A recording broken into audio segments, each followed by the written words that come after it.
നടികൂടിയായ ലക്ഷ്മിപ്രിയ ഒരു പരാതിയുമായി രംഗത്ത് വന്നിരിക്കുന്നത്. മറ്റൊന്നുമല്ല, സമൂഹ മാധ്യമങ്ങളിലുള്ള അധിക്ഷേപത്തിൽ യൂട്യൂബർമാർക്കെതിരെ ഇവർ പരാതി നൽകിയിരിക്കുകയാണ്. സൈബർ പോലീസ് സ്റ്റേഷനിലാണ് ലക്ഷ്മിപ്രിയയുടെ പരാതി എന്നാണ് മനസ്സിലാക്കുന്നത്. അധിക്ഷേപ പ്രചാരണം നടത്തുന്നവർക്കെതിരെ നടപടി എടുക്കണമെന്നാണ് ലക്ഷ്മിപ്രിയയുടെ ആവശ്യം. പോലീസ് നടപടി സ്വീകരിക്കുന്നത് പ്രതീക്ഷിക്കുന്നതായി ലക്ഷ്മിപ്രിയ പറഞ്ഞു. കഴിഞ്ഞ കുറച്ച് ദിവസങ്ങളായിട്ട്, അതായത് അൻസിബയുടെ കേസ് കഴിയതിനു ശേഷം, കറണ്ടില്ല എന്ന് കഴിഞ്ഞതിനു ശേഷം വളരെ ഭീകരമായ രീതിയിൽ സൈബർ ബുള്ളിംഗ് നടന്നുകൊണ്ടിരിക്കുകയാണ്. അതുപോലെ തന്നെ ജസ്റ്റിസ് ഫോർ അൻസിബ എന്ന് പറഞ്ഞൊരു ഹാഷ്ടാഗോട് കൂടിയിട്ടാണ് കമന്റ്സുകളെല്ലാം വരുന്നത്.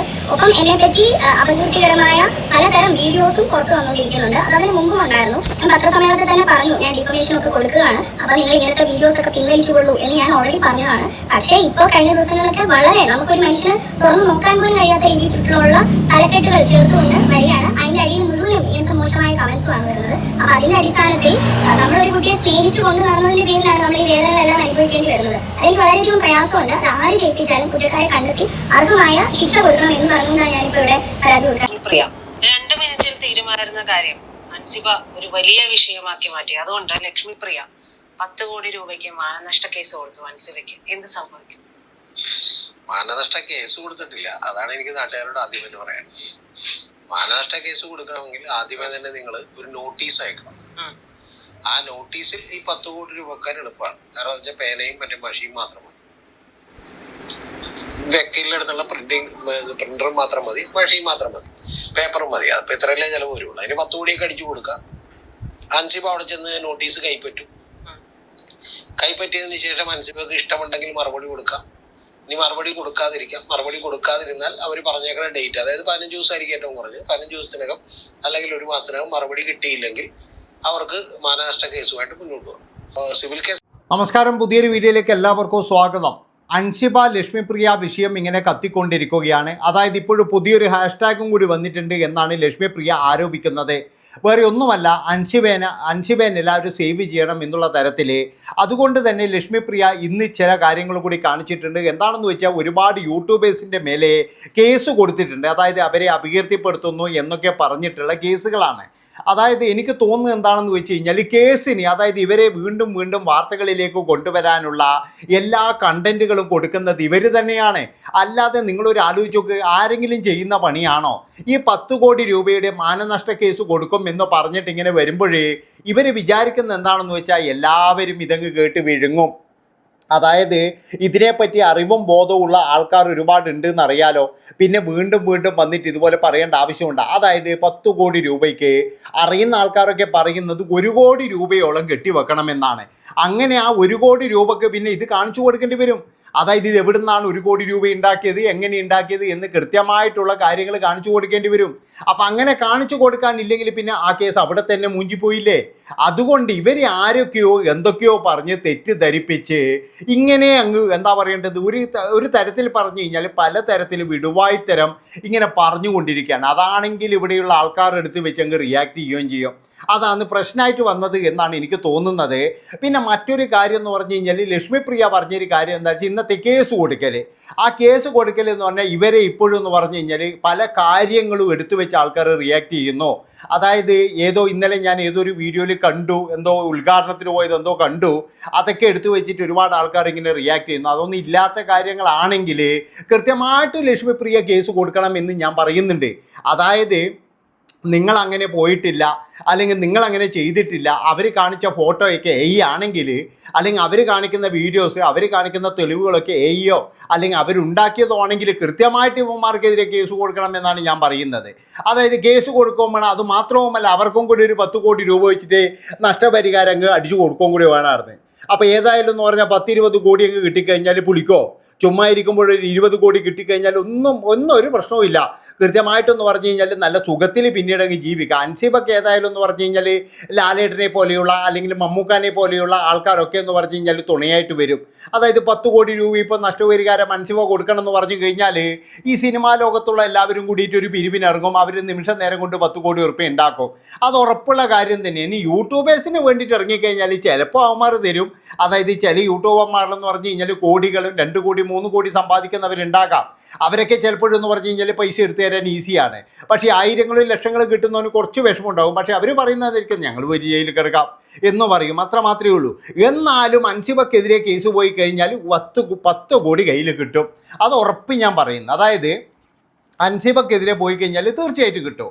എന്താണെന്ന് വെച്ചാൽ ഞാൻ പറഞ്ഞല്ലോ, അൻസിബേനെ എന്ന് പറഞ്ഞു കഴിഞ്ഞാൽ ഒരിക്കലും എന്ന് പറഞ്ഞു കഴിഞ്ഞാൽ സിനിമാ സംഘടനയിലെ ലാലേട്ടൻ ഒരിക്കലും കൈവിടൂല. കാരണം എന്താണെന്ന് വെച്ച് കഴിഞ്ഞാൽ ലാലേട്ടനും ആൻ്റണി പെരുമ്പാവൂരിനും കോടിക്കണക്കിന് രൂപയുടെ ആസ്തി ഉണ്ടാക്കി കൊടുത്തതെന്ന് പറഞ്ഞാൽ അൻസിബ അടക്കമാണ്. അൻസിബയടക്കം ചോരയും നീരുമാക്കിയിട്ടാണ് ലാലേട്ടനും ആൻ്റണി പെരുമ്പാവൂരിനും ദൃശ്യം എന്ന് പറയുന്ന സിനിമയിലൂടെ കോടികൾ ഉണ്ടാക്കി കൊടുത്തത്. അതുകൊണ്ട് തന്നെ എന്ന് പറഞ്ഞ് ഒരു 10 കോടി വേണമെങ്കിൽ എന്ന് പറഞ്ഞു കഴിഞ്ഞാൽ ലാലേട്ടൻ ഒറ്റയ്ക്ക് വിചാരിച്ചാലും കഴിയും. ഇല്ലെങ്കിൽ ജിത്തു ചേട്ടൻ പറയും ഞാൻ അൻസിബയ്ക്ക് വേണ്ടിയിട്ട്, അൻസിബയ്ക്കുള്ള ഫണ്ട് സമാഹാരത്തിന് വേണ്ടിയിട്ട് ദൃശ്യം 4 ഇറക്കും എന്ന് പറഞ്ഞു കഴിഞ്ഞാൽ അങ്ങനെയും കിട്ടും. അതുകൊണ്ട് അൻസിബയുടെ കയ്യിൽ 10 കോടി ഇല്ല എന്നൊന്നും ആരും വിചാരിക്കേണ്ട. അൻസിബ 10 കോടി കൃത്യമായിട്ട് കൊടുക്കും. പക്ഷേ ലക്ഷ്മിപ്രിയ 1 കോടി രൂപ കെട്ടി വെക്കേണ്ടി വരും. അവിടെയാണ് പ്രശ്നം വരുന്നത്. അത് ലക്ഷ്മിപ്രിയ അതിൻ്റെ കാര്യങ്ങളെല്ലാം പറഞ്ഞു കൊടുക്കേണ്ടി വരും. ഇനി ആരെങ്കിലും കടം കൊടുത്തു കഴിഞ്ഞാൽ തന്നെ അവന്മാർ പറയേണ്ടി വരും ഈ പൈസ ഇരുന്ന കിട്ടീനെന്ന്. അങ്ങനെ ഒരു വിഷയമുണ്ട് ഇതിനകത്ത്. അപ്പോൾ അത് മാത്രമല്ല, അങ്ങനെയൊക്കെ വിശ്വസിച്ചിട്ട് 1 കോടി രൂപ കൊടുക്കാൻ മാത്രം ഒരു പ്രാധാന്യം ലക്ഷ്മിപ്രിയക്കുണ്ടോ? അതും ചില ആൾക്കാർ അന്വേഷിക്കും. അതായത് 1 കോടി രൂപ കൊടുത്തു കഴിഞ്ഞാൽ ഇത് തിരിച്ചു കിട്ടുമോ എന്നും അവർ അന്വേഷിക്കും. അതുകൊണ്ട് തന്നെ എന്ന് പറഞ്ഞു കഴിഞ്ഞാൽ ഇത് എത്രത്തോളം പ്രായോഗികമാണ്. പക്ഷെ കൊടുത്തു കഴിഞ്ഞാൽ രക്ഷപ്പെടും. കൊടുത്തു കഴിഞ്ഞാൽ ഞാൻ പറഞ്ഞല്ലോ കൃത്യമായിട്ടും തന്നെ അൻസിബയുടെ പണിയും വരും. അതുമാത്രമല്ല, സിനിമാ സംഘടനകൾ മുഴുവൻ എന്ന് പറഞ്ഞു കഴിഞ്ഞാൽ അൻസിബയെ വഴിയാതരാക്കൂല. ഒരിക്കലും അൻസിബയെ വഴിയാതരക്കും എനിക്ക് തോന്നുന്നില്ല. ഇനി 10 കോടി വിധിച്ചാൽ തന്നെ എന്തെങ്കിലും ഒരു നീക്കുമൊക്കെ ഇപ്പോൾ മമ്മൂട്ടിയും മോഹൻലാലും അതുപോലെ തന്നെ നമ്മളെ എന്താ പറയുക സിനിമാ സംഘടനയുടെ തലപ്പത്തിരിക്കുന്ന അവരെല്ലാം കൂടിയിട്ട് സംസാരിച്ച് അത്രത്തോളം വേണ്ട, ഒരു 5 കോടിയിൽ ഒതുക്കുക എന്ന് പറഞ്ഞു കഴിഞ്ഞാലും ലാഭം തന്നെയാണ്. പക്ഷേ വേറൊരു കാര്യം എന്താണെന്ന് വെച്ച് കഴിഞ്ഞാൽ ഈ 1 കോടി രൂപയുടെ അത് എവിടെ നിന്ന് കിട്ടി എന്നൊക്കെ കാണിക്കേണ്ടി വരും.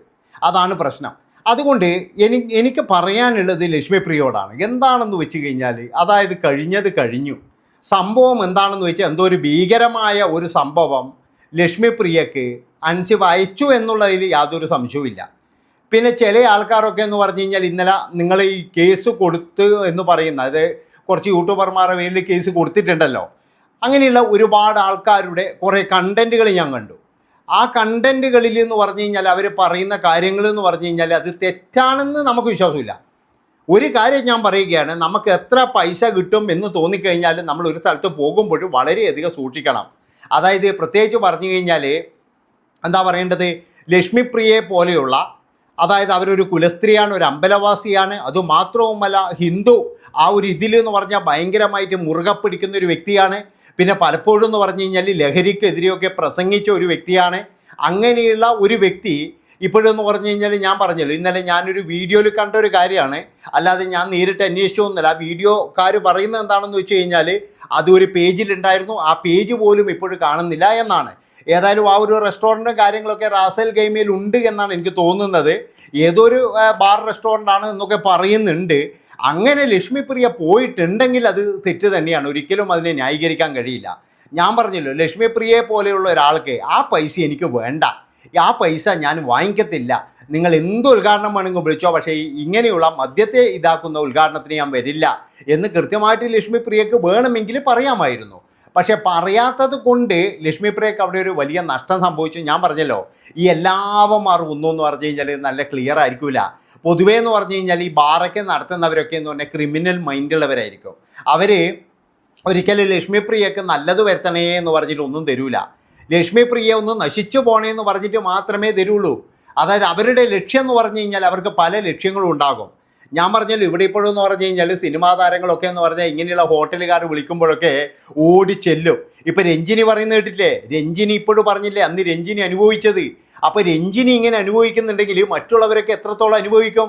ഉദ്ഘാടനത്തിന് എന്ന് പറഞ്ഞിട്ട് ദുബായിൽ കൊണ്ടുപോയിട്ട് അയാളുടെ കൂടെ കിടക്ക പങ്കിടാനാണ് രഞ്ജിനിയോട് പറഞ്ഞത്. അതാണ് നിങ്ങൾ മനസ്സിലാക്കേണ്ടത്. അപ്പോൾ അങ്ങനെയുള്ള ഒരുപാട് ആഭാസന്മാരുള്ള സ്ഥലമാണ് ഈ ദുബായ് എന്ന് പറഞ്ഞാൽ. അവിടെ മലയാളി മുതലാളിമാർ മുഴുവൻ എൻ്റെ അഭിപ്രായത്തിന് എന്ന് പറഞ്ഞാൽ ഇങ്ങനെയുള്ള കച്ചവടങ്ങൾ നടത്തുന്ന, അതായത് ലഹരി പദാർത്ഥങ്ങളുടെ ഈ മദ്യപാനത്തിൻ്റെ കച്ചവടങ്ങൾ നടത്തുന്നവർ മുഴുവൻ എന്ന് പറഞ്ഞു കഴിഞ്ഞാൽ അവരുടെ ഒറ്റ ലക്ഷ്യം മാത്രമേ ഉള്ളൂ, ഇങ്ങനെ സിനിമാ സ്റ്റാറുകളെയൊക്കെ കൊണ്ടുവന്നിട്ട് അവരോട് പലതും ചെയ്യാൻ പറയും. അതുകൊണ്ട് ഞാൻ പറയുകയാണ്, ഇനിയെങ്കിലും ലക്ഷ്മിപ്രിയ ചെയ്യേണ്ടത് ഇങ്ങനെ എന്തെങ്കിലും ഒരു ഓഫർ ദുബായിൽ നിന്നോ എവിടെ നിന്ന് വന്നു കഴിഞ്ഞാൽ അത് നിരസിക്കുകയാണ് വേണ്ടത്. അല്ലാതെ നിങ്ങളുടെ കുടുംബം ഒരിക്കലും നശിച്ച് കാണണമെന്നോ അല്ലെങ്കിൽ നിങ്ങളുടെ കുടുംബം മൊത്തത്തിൽ ഇത് കാണണമെന്നോ ഇതൊന്നുമല്ല. അതായത് എന്തെങ്കിലും അതിൻ്റെ അകത്തുണ്ടോ, ആരാണ് ചതിച്ചത്, അൻസിബയ്ക്ക് ആരാണ് ഇത് കൊടുത്തത്, ആരാണ് എന്തെങ്കിലും തരത്തിലുള്ള ഫോട്ടോ എടുത്തതോ അല്ലെങ്കിൽ ഞാൻ കണ്ടു എന്ന് അൻസിബ പറയാനുള്ള കാരണം എന്താണ്? അങ്ങനെ എന്തെങ്കിലും ഒരു കാര്യമുണ്ടെങ്കിൽ അത് വളരെയധികം സൂക്ഷിച്ച് കൈകാര്യം ചെയ്തിട്ട് ഒഴിവാക്കുകയാണ് വേണ്ടത്. അല്ലാതെ എന്ന് പറഞ്ഞു കഴിഞ്ഞാൽ ഇതിങ്ങനെ ഓരോ ദിവസവും വന്ന് പറഞ്ഞ് ഓരോ ദിവസവും ഞാൻ കേസ് കൊടുക്കും എന്ന് പറഞ്ഞു കഴിഞ്ഞാൽ ഇതിങ്ങനെ മുറുകിക്കൊണ്ടിരിക്കുകയല്ലേ ചെയ്യുക. അതുകൊണ്ടാണ് പറയുന്നത് എത്രയും പെട്ടെന്ന് ഇതിൽ നിന്നും ഒഴിവാകാൻ നോക്കുക. ഇനി 10 കോടിയിൽ നിന്ന് ഞാൻ ഒഴിവാകുമെന്ന് പറയുന്നില്ല, അത് നിങ്ങൾ ഇഷ്ടം പോലെ ചെയ്യുക. പക്ഷേ അതിൻ്റെ പുറകിൽ വരുന്ന കാര്യങ്ങൾ ഇങ്ങനെയൊക്കെ ഉണ്ട് എന്ന് പറയുന്നത് ഞാനും കേട്ടു. എനിക്ക് അതിനെ പറ്റിയിട്ട് വലിയ അറിവോ കാര്യങ്ങളോ ഒന്നുമില്ല. ഒരു കാര്യം ഞാൻ പറയുകയാണ്, നിങ്ങൾക്കെതിരെ ആര് പറഞ്ഞു കഴിഞ്ഞാലും, അതായത് നിങ്ങളിപ്പോൾ പറയുന്നത് പോലെ നിങ്ങൾക്കെതിരെ ആരെങ്കിലും അപകീർത്തികരമായിട്ട് ചെയ്തിട്ടുണ്ടെങ്കിൽ തീർച്ചയായിട്ടും, കാരണം എന്താ വെച്ചാൽ നിങ്ങൾ പൈസ പറ്റിച്ചു എന്ന് പറഞ്ഞിട്ട് ഒരു നിർമ്മാതാവ് രംഗത്ത് വന്നിട്ടുണ്ടായിരുന്നു. അതൊക്കെ എന്ന് പറഞ്ഞാൽ അന്ന് നിങ്ങളൊരു അക്ഷരം മിണ്ടിയിട്ടില്ല. അന്നല്ലേ 10 കോടി കൊടുക്കേണ്ടത്. ആ നിർമ്മാതാവിനെ ഞാൻ ഏത് തരത്തിലാണ് പറ്റിച്ചത് എന്ന് ചോദിച്ചിട്ട് അന്ന് 10 കോടി കൊടുക്കണം. അതുപോലെ തന്നെ എന്ന് പറഞ്ഞു കഴിഞ്ഞാൽ KSFക്കെതിരെ നിങ്ങൾ പറഞ്ഞിട്ടുണ്ടായിരുന്നു. ആ KSFക്കെതിരെ പറഞ്ഞപ്പോൾ അവർക്കെതിരെയും നിങ്ങൾക്കൊരു കേസ് കൊടുക്കാമായിരുന്നു. നിങ്ങൾ അത് കൊടുത്തിട്ടില്ല. ഇതിനിടയിൽ എന്ന് പറഞ്ഞാൽ പലതരത്തിലുള്ള വിവാദങ്ങളും കാര്യങ്ങളൊക്കെ എന്ന് പറഞ്ഞാൽ വന്നിട്ടുണ്ടായിരുന്നു. അവർക്കെതിരെയൊന്നും മിണ്ടിയിട്ടില്ല. പക്ഷേ നിങ്ങളിപ്പോൾ ചെയ്തിരിക്കുന്ന എന്താണെന്ന് വെച്ച് കഴിഞ്ഞാൽ ആരൊക്കെയോ എന്തൊക്കെയോ കണ്ടെത്തും എന്നുള്ളൊരു ഭയം നിങ്ങളുടെ ഉള്ളിലുണ്ടോ എന്ന് പലപ്പോഴും നിങ്ങളുടെ ആ മനസ്സ് പതറുന്നത് കാണുമ്പോഴേ മനസ്സിലായി പോകുന്നുണ്ട്. അതുകൊണ്ടാണ് പറയുന്നത് ഇതിവിടെ വെച്ച് നിർത്തിയിട്ട് പോയി കഴിഞ്ഞാൽ ഒരു പ്രശ്നവുമില്ല. കേസിൻ്റെ വഴിയിൽ പോട്ടെ. ഇനിയിപ്പോൾ യൂട്യൂബേഴ്സിൻ്റെ പുറകിൽ കേസ് കൊടുത്തിട്ടുണ്ടെങ്കിൽ അത് അതിന് വഴിയിൽ പോട്ടെ. പക്ഷേ അവനവനെ രക്ഷിക്കും. ഇപ്പോഴെന്ന് പറഞ്ഞു കഴിഞ്ഞാൽ ലക്ഷ്മിപ്രിയ കട്ട നെഗറ്റീവിലാണുള്ളത്. അതായത് ലക്ഷ്മിപ്രിയക്ക് ഇനി ഒരു സിനിമ പോലും കിട്ടുമെന്ന് അറിയില്ല. ഒന്നാമത്തെ കാര്യം എന്ന് പറഞ്ഞാൽ ലക്ഷ്മിപ്രിയയുടെ പ്രസ്താവനകൾ, ലക്ഷ്മിപ്രിയയെ ആരൊക്കെയോ പറഞ്ഞ് തെറ്റിദ്ധരിപ്പിക്കുന്നത്, ഏതൊക്കെയോ കേന്ദ്രങ്ങളിൽ ഒറ്റയ്ക്കൊരു പ്രസ്താവന ഇറക്കാനുള്ള ഒരു കാര്യമൊന്നും ലക്ഷ്മിപ്രിയക്കില്ല. നേരെ മറിച്ച് ലക്ഷ്മിപ്രിയ മാന്യമായിട്ട് പറയുകയാണ്, ഞാൻ 1 കോടി രൂപ ചോദിച്ചുകൊണ്ട് നഷ്ടപരിഹാരം നൽകുമെന്ന് പറഞ്ഞാൽ അതൊരു കേൾക്കാനൊരു രസമുണ്ടായിരുന്നു. ഇനിയല്ല ഒരു 10 ലക്ഷം അതാവുമ്പോൾ അൻസിബ അപ്പോൾ തന്നെ എടുത്ത് തന്നേനെ. അങ്ങനെ ആകുമ്പോൾ ഒരു രസമുണ്ടായിരുന്നു. പക്ഷേ ഇത് ഒരു വലിയ എന്താ പറയുക, ജനങ്ങൾക്ക് ചിരിക്കാനുള്ള ഒരു വക ഇട്ട് കൊടുത്തു എന്നേ ഞാൻ പറയുള്ളൂ. ഏതായാലും കേസ് അതിൻ്റെ പേര് നടക്കട്ടെ, യൂട്യൂബേഴ്സിൻ്റെ അറസ്റ്റ് അങ്ങനെ നടക്കട്ടെ. നന്ദി, നമസ്കാരം.